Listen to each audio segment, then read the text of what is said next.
Melaksanakan ibadah sesuai agama masing-masing merupakan cara kita mengamalkan Pancasila sila pertama.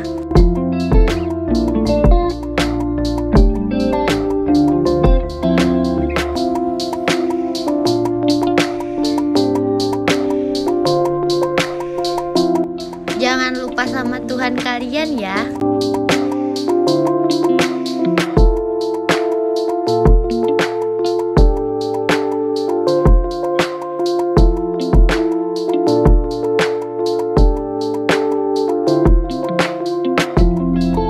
Menolong orang yang sedang membutuhkan itu merupakan penerapan Pancasila sila kedua loh.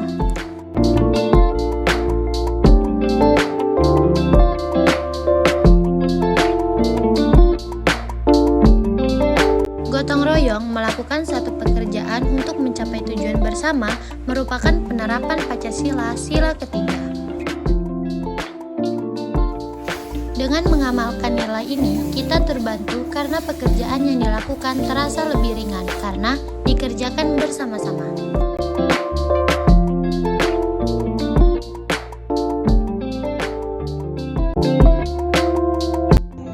Musyawarah dapat menyelesaikan masalah yang ada dengan solusi yang sudah disepakati bersama.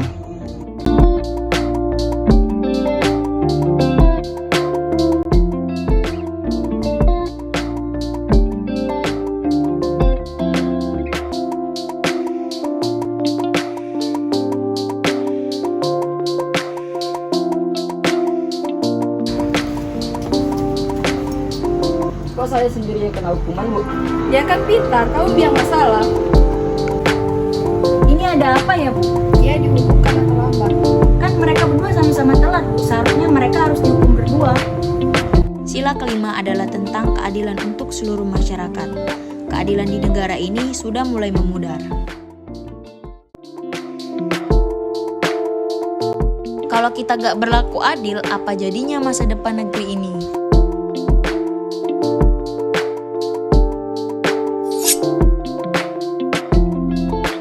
Pencegahan dan penanganan kekerasan seksual yang terjadi di dalam lingkungan perguruan tinggi. Mengenai hak-hak korban kekerasan seksual di lingkungan perguruan tinggi diatur dalam pasal 11 dan 12 Undang-Undang Nomor 30 Tahun 2021 mengenai pencegahan dan penanganan kekerasan seksual yang berada di lingkungan perguruan tinggi. Yang pertama, pendampingan sebagaimana dimaksud dalam pasal 10 huruf A diberikan kepada korban atau saksi yang berstatus sebagai mahasiswa, pendidik, tenaga kependidikan, dan warga kampus. 2. Pendampingan sebagaimana dimaksud pada ayat 1 berupa konseling, layanan kesehatan, bantuan hukum, advokasi, dan bimbingan sosial dan rohani. Ketiga, dalam hal korban atau saksi merupakan penyandang disabilitas, pendampingan sebagaimana dimaksud pada ayat yang kedua dilakukan dengan memperhatikan kebutuhan penyandang disabilitas. 4. Yaitu pendampingan sebagaimana dimaksud pada ayat 1, yaitu dilakukan berdasarkan persetujuan korban atau saksi. Dan yang terakhir yaitu dalam hal korban tidak memungkinkan untuk memberikan persetujuan sebagaimana dimaksud pada ayat 4, maka persetujuan dapat diberikan oleh orang tua atau wali korban ataupun pendamping. Pasal 12 yang pertama, perlindungan sebagaimana dimaksud dalam pasal 10 huruf B diberikan kepada korban atau saksi yang berstatus sebagai mahasiswa, pendidik, tenaga kependidikan, dan juga warga kampus. Yang kedua, perlindungan kepada korban atau saksi sebagaimana dimaksud pada ayat 1 berupa yang pertama, yaitu jaminan keberlanjutan untuk menyelesaikan kependidikan bagi mahasiswa. Yang kedua, jaminan keberlanjutan pekerjaan sebagai pendidik atau tenaga kependidik pada perguruan tinggi yang bersangkutan. Dan yang ketiga, jaminan perlindungan dari ancaman fisik dan non-fisik dari pelaku atau pihak lain atau keberulangan kekerasan seksual dalam bentuk memfasilitasi pelapor terjadi ancaman fisik dan non-fisik kepada aparat penegak hukum. Dan yang terakhir yaitu penyediaan rumah aman dan pelindungan atas keamanan dan bebas dari ancaman yang berkenaan dengan kesaksian yang diberikan. Pencegahan dan penanganan kekerasan seksual di lingkungan sehari-hari. Kekerasan seksual yang terjadi di lingkungan sehari-hari dapat juga dialami oleh anak-anak. Pengalaman traumatis sebagai korban kekerasan seksual dapat memberikan dampak pada kondisi psikologis pada anak, dan apabila tidak mendapat bantuan ataupun pertolongan, psikologis dapat berujung pada munculnya gangguan jiwa seperti cemas, depresi, bipolar, psikotik, dan gangguan kepribadian. Yang ketiga, beritahu anak untuk terbuka dengan orang tua. Dan yang keempat, ajari anak dari situasi yang menakutkan atau yang tidak nyaman. Dan yang kelima, beritahu anak tidak ada yang boleh memotret tubuh mereka.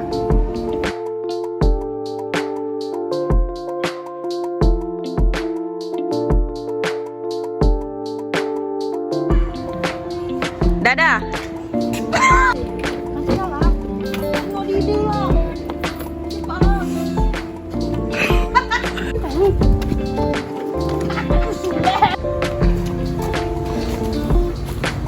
Kok saya sendiri yang dikenal kuman, Bu?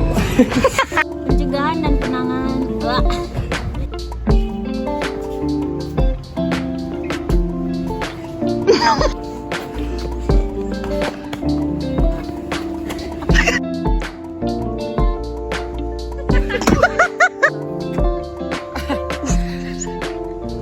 Kita ini kan ya ada saya.